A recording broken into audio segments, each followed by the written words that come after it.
नमस्कार। PCP prince education hub Sikar fastest NEET 2025 की exam के ठीक बाद सबसे पहले आंसर की का रिलीज करना, उसके ठीक बाद तुरंत लाइव सॉल्यूशन सबसे पहले शुरू करना और अब नीट की cut off with analysis release करना।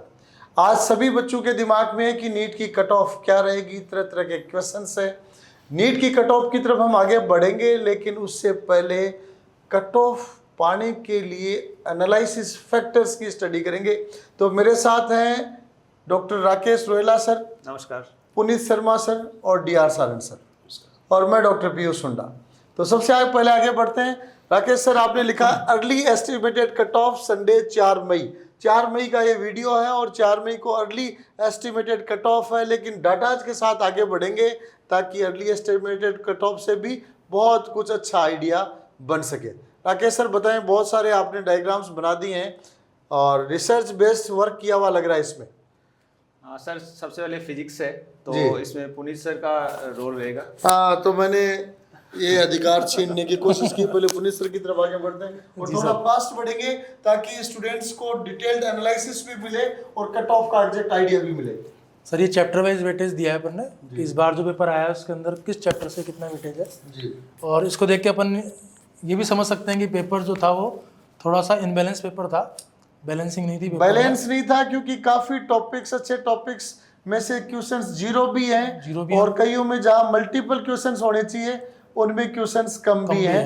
तो ये टॉपिक वाइज आपको डाटा देखने को मिल रहे हैं और इसमें हर जगह नंबर ऑफ क्वेश्चंस लिखे हुए हैं, जहां आप देख सकते हैं कि मैग्नेटिज्म और मेटल से कोई क्वेश्चन नहीं है, न्यूक्लियर से 0 क्वेश्चन है। जी और कहाँ क्वेश्चन सबसे ज्यादा है पुनीत सर? सर इसमें ये अपन पिछले सालों की तुलना में देखें तो पहले 12th से काफी क्वेश्चंस आया करते थे, लेकिन इस बार जो है कई चैप्टर्स ऐसे हैं जिनसे जैसे मैग्नेटिज्म मैटर से पिछली बार 2-3 क्वेश्चन आए थे। जी तो इस बार एक भी क्वेश्चन नहीं आया। अब की बार न्यूटन महोदय को ज्यादा महत्व दिया, सीधा लॉज ऑफ मोशन से 4 क्वेश्चन आ गए।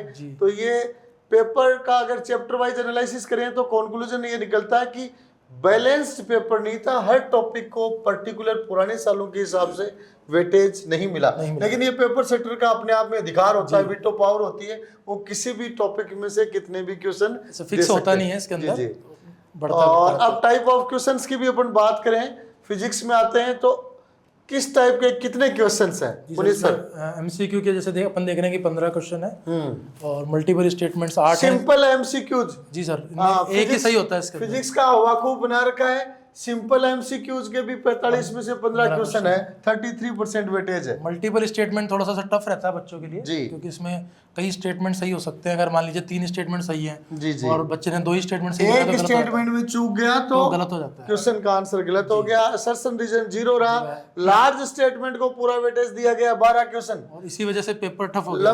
लंबी भाषाएं जिसमें अक्सर बच्चा क्या देखता है कि 2 लाइन 3 लाइन का क्वेश्चन कितना भी हार्ड दे दो अटेम्प्ट करने की कोशिश करता है, 8-10 लेकिन लाइन के लंबी लाइन के क्वेश्चंस में काफी बच्चे देख के लगता है कि पता नहीं क्या कहानी लिख दी हो। यस, तो लार्ज स्टेटमेंट के 12 रह गए, diagram based 2 statement 0, match the column 0, fill in the blanks 0, diagram based भी क्वेश्चंस खूब अच्छे दिए गए। मींस पेपर को अच्छा लेवल का बनाने की कोशिश की गई है।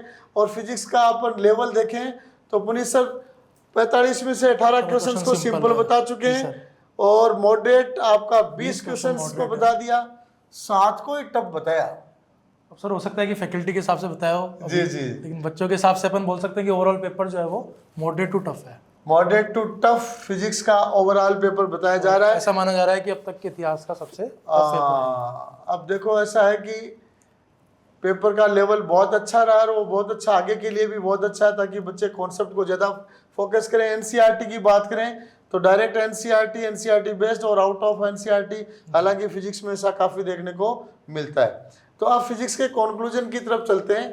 तो कंक्लूजन में आप देखिए ये थोड़ा सा साइंटिफिक तरीके से डिजाइन किया गया है कि लैंग्वेज एंड फ्रेमिंग शार्प रही है। आप पुनीत सर आगे आप बता दें। टाइम मैनेजमेंट में सर इसमें क्या था कि बहुत ही फास्ट अपने को कैलकुलेशन करनी पड़ेगी। क्वेश्चन को पहले तो पढ़ना पड़ेगा, जैसे अपने देखा कि बहुत बड़े बड़े क्वेश्चन आए, फिर उन क्वेश्चंस को पढ़ के समझना पड़ेगा, समझ के उनको सॉल्व करना पड़ेगा। तो बहुत ही टाइम कंज्यूमिंग था, मतलब फिजिक्स का पेपर हम कह सकते हैं। और जिस बच्चे ने बायोलॉजी और केमिस्ट्री में ज़्यादा समय लगा दिया होगा उसका पेपर निश्चित तौर से ये छूटा भी होगा। लेकिन ठीक है, बायोलॉजी और केमिस्ट्री में एक्स्ट्रा ज्यादा समय दिया तो मार्क्स आ गए। उधर स्कोर अच्छा कर लिया। जी क्या सर। इम्पोर्टेंट चीज है सर कि स्ट्रेटेजिक एरर्स, जी जी मतलब स्ट्रेटेजी जिस बच्चे ने बनाई है वो तो बाहर निकल गया है, लेकिन अगर स्ट्रेटेजी में थोड़ी गड़बड़ है तो फिर वो रणनीति कमजोर है तो बच्चा पिछड़ने का चांस है। कॉन्सेप्ट पे क्या कहेंगे पुनीत सर? कॉन्सेप्चुअल क्वेश्चन था सर, एग्जामिनर ने बच्चों को फंसाने की पूरी कोशिश की। जी। मतलब बच्चे को जितना फंसाया जा सकता था उतना इस पेपर के अंदर ट्राई किया गया। लेकिन फिर भी पीसीबी के बच्चे फंसे नहीं है, अच्छे पेपर को भी बहुत अच्छी तरह से कवर किया है। अब आ जाते हैं केमिस्ट्री में, तो मैं चाहूंगा सांड साहब की तरफ भी दें। तो केमिस्ट्री में भी टॉपिक वाइज एनालिसिस सांड साहब आप देख रहे हैं, तो number of questions topic wise दिए गए हैं। तो इसमें भी अपन कहें कि बैलेंस्ड पेपर जिसमें हर टॉपिक को वेटेज मिल रहा हो। केमिस्ट्री में सर पेपर बैलेंस ही था लगभग, जी जी। कि एक चैप्टर से ये अल्कोहल फिनोल ईथर से क्वेश्चन ये है, बाकी अल्कोहल फिनोल इतर से क्वेश्चंस नहीं है, बाकी बैलेंस है। बैलेंस्ड है। और लेकिन विशेष रूप से इसमें सर एक तो प्रैक्टिकल केमिस्ट्री को वेटेज दिया है। जी, जी। तीन क्वेश्चन है, सॉल्ट एनालिसिस का है जी जी, और पीओसी का है और प्रैक्टिकल केमिस्ट्री, ताकि बच्चे जिनका प्रैक्टिकल लर्निंग अच्छी है उनको क्वेश्चंस को सोल्व करने में आसानी रही है। पी ब्लॉक हटा दिया गया था जी, ओनली केमिकल प्रॉपर्टी रखी थी, फिर भी इसमें से एक क्वेश्चन हटा दिया। फिर भी एक क्वेश्चन ये अक्सर अपनी टीम द्वारा कहा भी जाता था कि पी ब्लॉक को अपन कंप्लीटली छोड़ नहीं सकते, सिलेबस में नहीं है, लेकिन फिर भी क्वेश्चन आ सकता है। केमिकल प्रॉपर्टी तक ही था, आगे जी, कंपाउंड जी। वाला पोर्शन हटा दिया। इसीलिए पीसीबी के बच्चों ने केमिस्ट्री में 45/45 भी स्कोर किए हैं। बायोमोलिक्यूल याद रखने वाला बायोलॉजी जी। इसमें 2 क्वेश्चन है, जी जी, तो अच्छा वेटेज दिया है। बहुत बढ़िया। अब देते हैं कि टाइप ऑफ क्वेश्चंस क्या रहे केमिस्ट्री में। टाइप ऑफ क्वेश्चन में केमिस्ट्री में सर सिंपल एमसीक्यू आधे है, देख लो 45 में से 45 में से 23 23, 22.5 प्लस हाफ सिंपल एमसीक्यूज हो गए, मल्टीपल स्टेटमेंट के 3 है, असर्शन रीजन का भी 1 दिया है। कई बार ज्यादा आते हैं, लार्ज स्टेटमेंट के भी हैं, 2 स्टेटमेंट के भी हैं, मैच द कॉलम भी है। सबसे ज्यादा बेसिक कॉलम ही है। जी जी, मैच द कॉलम के क्वेश्चंस ज्यादा रहे हैं। मैच द कॉलम के क्वेश्चंस में थोड़ा सा बच्चे को सपोर्ट मिल जाता है, हिंट मिल जाता है, इसलिए सही होने की संभावना बढ़ जाती है। अदर टाइप के भी क्वेश्चन 4 दिए हैं, और इसके आधार पे अपन कहें केमिस्ट्री में तो सिंपल पार्ट 16 क्वेश्चंस हैं, मॉडरेट 21 हैं। केमिस्ट्री में भी 8 क्वेश्चंस को एडवांस बता रहे हो आप, तो बच्चे 45/45 कर रहे हो सांड साहब। ये सब तैयारी का फर्क है। जी जी जी जी, वाह जी वाह, खुद की डिपार्टमेंट की भी प्रशंसा साथ साथ चल रही है।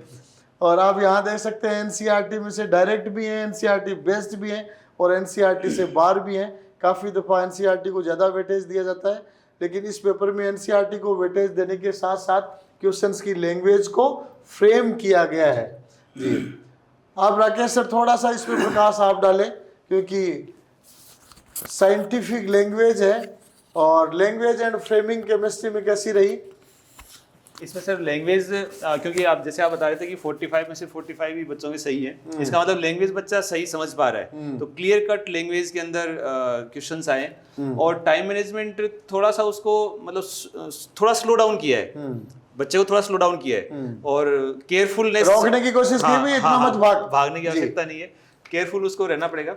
और यहाँ पे आप देखिए कि जो बच्चे की गलती हो सकती है वो अगर उसका फंडामेंटल कमजोर है तो गलती हो सकती है, अदरवाइज गलती नहीं हो सकती। अक्सर अपन जब कहते हैं कि बेस मजबूत होना चाहिए, बेसिक्स अच्छे होने चाहिए, तो अगर बेसिक्स में कोई कमी रहेगी तो गलती की संभावना ज्यादा होगी। कॉन्सेप्चुअल डेप्थ बेसिक लिए तो डेफिनेटली अच्छा बच्चों ने किया है। तो अब बायोलॉजी का पोर्शन आ चुका है, बायोलॉजी में भी बैलेंस के बारे में बताइए, बैलेंस कितना अच्छा बन रहा है? बायो में तो सर पूरा ही, जूलॉजी में तो टोटली इम्बैलेंस रखा है, बॉटनी में फिर भी थोड़ा सा बैलेंस बनाने की कोशिश की, और सबसे शानदार चीज ये रही है कि बच्चे को उन्होंने हर तरह से उलझाने की कोशिश की है। जी, बायोलॉजी में पहले जूलॉजी बॉटनी सेक्शन अलग अलग करते थे, लेकिन अभी पूरा मिक्सअप आया मामला, और आप यहाँ पे हमने बॉटनी को अलग से एक्सट्रैक्ट किया है। अब आप यहाँ पे देख सकते हैं कि MBA से 8 सवाल है, और बाकी आप देख सकते हो बहुत सारे चैप्टर ऐसे जैसे मॉलिक्यूलर बेसिस ऑफ इनहेरिटेंस आधुनिक टॉपिक है, 8 क्वेश्चंस हैं। क्रिएटिविटी, क्रिटिकल थिंकिंग यहाँ डेवलप की जा सकती है, न्यू कॉन्सेप्ट्स पे क्वेश्चन पूछे जा सकते हैं, इसलिए डंडा खींच कर आ गया यहाँ तक, और क्वेश्चन हो गए 8 जी। तो ये बॉटनी का सेक्शन है, उसके बाद में ये जूलॉजी का सेक्शन। आप यहाँ पे देखिए फिजियोलॉजी से तो मतलब क्वेश्चंस एकदम से कटी कर दिए। फिजियोलॉजी बच्चा रटकर सीधे आंसर दे देता है, इसलिए फिजियोलॉजी को कम रखा गया। मतलब बायोलॉजी में भी बच्चे का इंटेलिजेंस कोफिशिएंट को जांचने की कोशिश की गई है। कॉन्सेप्चुअल जहाँ पे क्वेश्चन फ्रेम हो सकते हैं, जी, जैसे जी। पीछे आप एमबीए में देखा, यहाँ पे आपने बायोटेक्नोलॉजी के अंदर देखी 6 जी। क्वेश्चन, बायोटेक- बायोटेक्नोलॉजी सेकंड में 4 क्वेश्चन, जी, तो जी। बायोटेक से 10 सवाल आ जी, गए जी। और 8 सवाल 18, मतलब आप देखिए कि मेरे को लगता है पेपर सेटर है वो कोई एमएससी Molecular biologist बायोटेक्नोलॉजी लग या रहा है। मॉलिक्यूलर बायोलॉजी से या माइक्रोबायोलॉजी से हो सकते हैं जी। कि उन्होंने अपने टॉपिक को पूरा वेटेज दिया, पूरा सम्मान दिया। जी। जी तो इम्बेलेंस तो यहाँ पे काफी देखने को मिला है। अब अपन देखते हैं टाइप्स ऑफ क्वेश्चन, तो उन्होंने सारी वैरायटी का टेस्ट यहाँ पे रखा जी है। जी तो सिंपल एमसीक्यूज 46 हैं, मल्टीपल स्टेटमेंट जो कि थोड़ा टफ पार्ट होता है 14 क्वेश्चन है, एआर टाइप की अच्छी वेटेज यहाँ पे रखी है। बायोलॉजी में एआर अच्छे हैं, बाकी सब्जेक्ट्स में कम है। 2 स्टेटमेंट वाले भी 8 सवाल हैं। मैथ्स दी कॉलम ये तो एक लाइफलाइन होती है बच्चे के लिए, जी शानदार करता है। फिल इन द ब्लैंक्स तो का कोई सवाल आता बायोलॉजी नहीं। में स्कोर करने का भी मौका दिया गया, 12 मैच द कॉलम के क्वेश्चन दिए गए।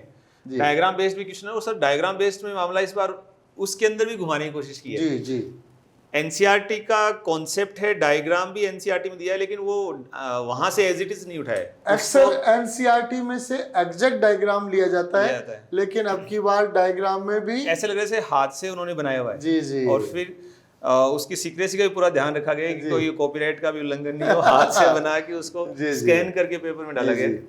खुद की इंडिविजुअल एक्सीलेंस उसमें जोड़ी गई है। बायोलॉजी के क्वेश्चंस का लेवल की बात करें तो 90 क्वेश्चंस में 50 सिंपल हैं, 31 मॉडरेट हैं और 9 एडवांस्ड हैं। एडवांस्ड हैं वो बायोलॉजी के हिसाब से एडवांस्ड 90 क्वेश्चंस में से हैं, जी जी बायो के हिसाब जी, से। जी। तो उसको फिजिक्स केमिस्ट्री से कंपेयर नहीं जी करें। जी जी बायो के हिसाब से एडवांस क्वेश्चंस है। हालांकि बायोलॉजी में भी बच्चे 90 के 90 क्वेश्चन सॉल्व करने वाले और सही करने वाले मिल रहे हैं, लेकिन बायो के हिसाब से एडवांस क्वेश्चंस हैं जिनको अच्छा फ्रेम किया गया है। और एनसीईआरटी की अपन बात करें तो आउट ऑफ एनसीईआरटी का भी थोड़ा सा वेटेज रहा है। एक सवाल, हाँ एक सवाल बस, जी, जी। ज्यादा वेटेज नहीं आउट रहा है। ऑफ एनसीईआरटी तो एक ही सवाल बताया जा रहा है। एनसीईआरटी में पुराने समय में डायरेक्ट क्वेश्चंस आते थे लैंग्वेज से, अब की बार उन क्वेश्चंस की लैंग्वेज को फ्रेम किया गया है। वो सर अपन बातचीत करते थे कॉम्पिटेंसी बेस्ड क्वेश्चंस, जी। वो एनसीईआरटी बेस्ड क्वेश्चन उन्होंने फ्रेम किए। जी जी ऐसा शानदार पेपर फ्रेम किया है कि मजा आ गया बच्चों को। जी जी बहुत बढ़िया बहुत बढ़िया। अब आ जाते हैं बायोलॉजी का थोड़ा सा परफॉर्मेंस इनसाइट्स। जी लैंग्वेज जैसे कि अपन बात कर रहे हैं कि वही एनसीईआरटी बेस्ड है, तो आप बेस्ड किसी चीज के ऊपर सवाल बनाने के लिए तो उसको थोड़ा घुमाना तो आपने पड़ेगा। राकेश सर बहुत अच्छा किया, अदरवाइज अक्सर faculties paper very simple simple very simple, आपने बहुत अच्छा एनालिसिस किया है। तो जी ट्विस्टेड लैंग्वेज रही है सर, जी तो डेफिनेटली इसके अंदर और वही टाइम मैनेजमेंट का भी बच्चे को थोड़ा सा यहाँ पे भी रोकने की कोशिश की है। अब मैक्सिमम बच्चे से बायो से स्टार्ट करते हैं, तो पहले मतलब आप कह सकते हैं पहले 5 मिनट 10 मिनट में ही बच्चा ब्रेकर फील करने लग गया, और जैसे जैसे टाइम बढ़ा तो स्ट्रेस उसका इंक्रीज हुआ है। गलतियां जो करता है वो कुछ ऐसे सिंपल क्वेश्चन पूछेंगे, अगर थोड़ी सी भी ओवरसाइट की तो क्वेश्चन उड़ गया उसका। जी और फिर स्ट्रेटेजिक एरर तो डेफिनेटली करता है बच्चा। कॉन्सेप्चुअल डेप्थ अपन चैलेंजिंग कह सकते हैं। राकेश सर इतनी चीजें होके भी आपके बच्चों ने बायोलॉजी में बहुत अच्छा स्कोर किया है, तो इसका क्या राज रहा फिर? सर इसका तो एक ही राज है, रिपीटेटिव प्रैक्टिस, यहाँ जी। के टेस्ट सीरीज जी, जी। और यहाँ की जो सेल्फ स्टडी का इन्वायरमेंट है, बच्चों की मेहनत है, जी। क्योंकि कोई भी टॉपिक हो उसके अंदर पारंगत हो सर, उसके साथ लग जाओ, प्रैक्टिस। तो अब आते हैं नीट 2025 के सबसे महत्वपूर्ण क्वेश्चन की तरफ।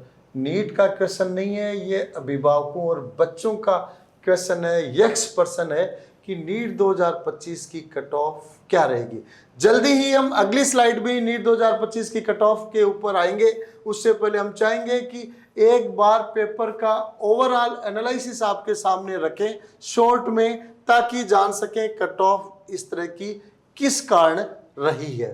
तो सबसे पहले आगे बढ़ते हैं टफेस्ट सेक्शन की तरफ। और टफेस्ट सेक्शन पुनीत सर कौन सा रहा? Sir no doubt toughest section रहा जो फिजिक्स रहा। जी तो बहुत ही कॉन्सेप्चुअल पेपर बनाया गया, बहुत ही इंटेलिजेंस, आप तो कहते हो फिजिक्स बहुत इजी है, कॉन्सेप्चुअल है। तो कॉन्सेप्चुअली पेपर बनाया गया, बहुत ही इंटेलिजेंसी के साथ पेपर बनाया गया। जी, जी। बच्चों को फंसाने की कोशिश की गई, जी। लेकिन बच्चों ने भी काफ़ी अच्छा परफॉर्म किया है पेपर के अंदर। जी। और इस बात की मुझे भी बहुत खुशी है कि एग्जामिनर ने इतनी कोशिश करी, फिर भी बहुत ज़्यादा क्वेश्चन में बच्चों को फंसा नहीं पाया। जी जी इसका मतलब आप जान सकते हैं कि नीट का पेपर कॉन्सेप्चुअल, लेंथी और बच्चों को प्रभावित करने वाला था। और निश्चित रूप से टॉपर बच्चों ने इसमें बहुत अच्छा किया, लेकिन आम बच्चा इस पेपर में इतना अच्छा स्कोर नहीं कर पाए। ऐसी पेपर सेटर ने कोशिश की है। केमिस्ट्री और बायोलॉजी के पेपर्स को अपन एवरेज प्लस कहेंगे, लेकिन इसमें भी लेंदी करने की कोशिश की गई है ताकि बच्चे को टाइम कम बचे और उसके कारण उसका कट ऑफ प्रभावित हो। अब सरप्राइज एलिमेंट में Rakesh sir complexity in language के बारे में क्या कहेंगे? सर देखिए, कोई भी एक सिंपल सी लाइन है, आप उसको अलग अलग भाषा में अलग अलग रूप में लिख सकते हैं जी। लेकिन हर भाषा में कोई स्टूडेंट तभी समझ पाएगा जब उसको सारी भाषाओं का ज्ञान जी होगा। जी। तो इतने सारे इनके टेस्ट करवा दिए कि आप कितना भी घुमा लो फर्क नहीं पड़ता, लेकिन जिसकी प्रैक्टिस कम रही है डेफिनेटली उसके सर महाभारत लैंग्वेज को कॉम्प्लेक्स करने की कोशिश की गई है। और सारण साहब जैसा पेपर के बारे में बैलेंस्ड या इम्बैलेंस इधर सीधा का सीधा ही लिखा हुआ है, क्या कहना चाहेंगे? पेपर जैसे बायोलॉजी का मेनली इम्बैलेंस था, जी, फिजिक्स का, जी। केमिस्ट्री का पेपर ठीक ठाक बैलेंस था। जी, जी। एक चैप्टर एल्कोहल फिनोल इथर से 0 क्वेश्चन है, बाकी केमिस्ट्री का ठीक टॉपिक्स बैलेंस में कुछ सब्जेक्ट्स में वेटेज अलग अलग पुराने सालों की तुलना में अलग रहा, इसलिए बैलेंस नहीं था, हर टॉपिक को वेटेज नहीं मिला, कईयों को बहुत ज़्यादा वेटेज भी मिला। ओवरऑल डिफिकल्टी कहें तो मॉडरेट टू टफ नीट के पेपर की कही जाएगी। फिजिक्स के पेपर के बारे में कही जाए तो इसको टफ कहा जाएगा। अब आते हैं अपन सीधा कट ऑफ पे। पर्दा हटना है, खुल जा सिम सिम बोलना है, और उसके साथ ही हम देखेंगे कि नीट 2025 की कट ऑफ क्या रहने वाली है। इस वीडियो के माध्यम से मैं सभी दर्शकों से पूछना चाहूँगा, आप कमेंट करके बताएं कि नीट 2025 की कट ऑफ क्या रहने वाली है। सही आंकलन वाले बच्चे को सरप्राइजिंग गिफ्ट हैम्पर भी दिया जाएगा। तो आप अपनी तरफ से नीट 2025 की संभावित कट ऑफ के बारे में कमेंट करें और हम बढ़ते हैं कट ऑफ की तरफ। माना कि कट ऑफ का नाम लेते ही एस्पिरेंट्स की धड़कनें बढ़ सकती हैं, लेकिन ये कट ऑफ आपके लिए खुशखबरी लेके आने वाली है, धड़कन बढ़ाने वाली नहीं, धड़कनों को नियंत्रित करने वाली है। और पेपर का ओवरऑल एनालिसिस जो किया गया उसके बाद हम कट ऑफ की तरफ बढ़ते हैं। उससे पहले अगर आपने अभी तक भी कमेंट नहीं किया है तो आप अपना एक्सपेक्टेड कट ऑफ का कमेंट जरूर करें, और कैटेगरी की कट ऑफ आप डालते हैं तो उसमें कैटेगरी जरूर लिखें। अब आते हैं हम डायरेक्टली बिना समय गंवाए नीट 2025 की कट ऑफ की तरफ, और कट ऑफ का पर्दा हटाते हैं तो जनरल कैटेगरी और ओबीसी भी लगभग बराबर ही ऑल इंडिया कोटे में रहती है। और ये कमेंट करने के साथ आप ये भी ध्यान रखें कि ये cut off all India quota की बताई जा रही है। स्टेट वाइज पुराने सालों में जो वेरिएशन रहता था वो इस साल भी उसके अनुसार माइनस कम रहेगा, जिन स्टेट्स में कट ऑफ ऑल इंडिया कोटे से कम जाती है। तो डायरेक्टली आते हैं नीट 2025 की कट ऑफ की तरफ, और बच्चों के लिए बहुत बड़ी खुशखबरी इस गार्जियंस के लिए भी, क्योंकि नीट के पेपर के बाद बहुत सारे बच्चों के अभिभावकों की धड़कनें बढ़ी हुई थी। खुल जा सिम सिम के साथ ही हम आते हैं नीट 2025 की कट ऑफ की तरफ। अर्ली एस्टिमेटेड कट ऑफ लिखी जा रही है क्योंकि तुरंत ये बताई गई है, लेकिन डेफिनेटली ये कट ऑफ वास्तविक की तरफ आगे बढ़ेगी। और जनरल कैटेगरी के लिए अपन बात करें, ओबीसी के लिए कर रहे हैं, तो ये कट ऑफ जाती है 555 plus minus 10, 555 plus minus 10 marks की जनरल और ओबीसी की कट ऑफ रहने वाली है। राकेश सर, ईडब्ल्यूएस को थोड़ा सा रिलैक्सेशन देंगे? बिल्कुल सर, 5 नंबर का रिलैक्सेशन तो बनता है जी जी, 550 प्लस माइनस 10 जी। और जैसा एससी के लिए कहा जाए तो लगभग 100 नंबर माइनस माना जाता है, तो 450 प्लस माइनस 10, एसटी का 120 के आसपास 430 प्लस माइनस 10। और आप इस कट ऑफ को देखते ही मान सकते हैं कि पिछली साल की तुलना में 650 की तुलना में कट ऑफ एकदम से डाउन हो रही है, और ये निश्चित रूप से होने वाली है क्योंकि पेपर का लेवल, पेपर की लेंथ और अपन ओवरऑल एनालिसिस करें तो पिछले सालों की तुलना में बहुत अच्छा पेपर था। और पेपर का लेवल अगर अच्छा है तो डेफिनेटली इंटेलिजेंट बच्चों को इसका विशेष रूप से फ़ायदा मिलता है, कॉन्सेप्चुअल बच्चों को विशेष रूप से फ़ायदा मिलता है। इसलिए अपन कहेंगे नीट 2025 की ओपन और ओबीसी जनरल कट ऑफ रहने वाली है 555 मीन्स 555 प्लस माइनस 10। तो पुनीत सर, कोई संशोधन करना चाहेंगे आप इसमें? नहीं सर, मुझे लग रहा है कि बिल्कुल सही है। जी सर। और मैं जो अभिभावक और बच्चे इस कट ऑफ से भी संतुष्ट नहीं है, जिनके कमेंट इससे भी कम कट ऑफ या ज़्यादा कट ऑफ के रहें, तो उनका ध्यान आकर्षित करना चाहूँगा कि जैसा चारों तरफ सुनने को मिलता है उसके अनुसार कट ऑफ इससे थोड़ी बहुत कम भी रह सकती है, इसलिए जिनके नंबर इससे कम बन रहे हैं वो भी उम्मीद बनाए हुए रख सकते हैं। जी। तो ये था नीट 2025 की कट ऑफ का अर्लीस्ट डिक्लेरेशन, सबसे पहले, सबसे फास्ट और सबसे सटीक एनालिसिस में से एक। पीसीपी प्रिंस एजुकेशन अब सीकर नीट और आईआईटी जेई दोनों के लिए टॉप फैकल्टीज के साथ बेस्ट रिजल्ट्स के लिए जाना जाता है, और हम सभी स्टूडेंट्स और पेरेंट्स से कहना चाहेंगे कि आईआईटी जेई और नीट 2026 में भी शानदार रिजल्ट के लिए, टॉप रैंक्स के लिए पूरी पीसीपी की टीम कमिटेड है, और यह रिजल्ट्स हम आने वाले सालों में भी और बेहतर क्वालिटी के साथ देंगे। धन्यवाद, नमस्कार, जय हिंद।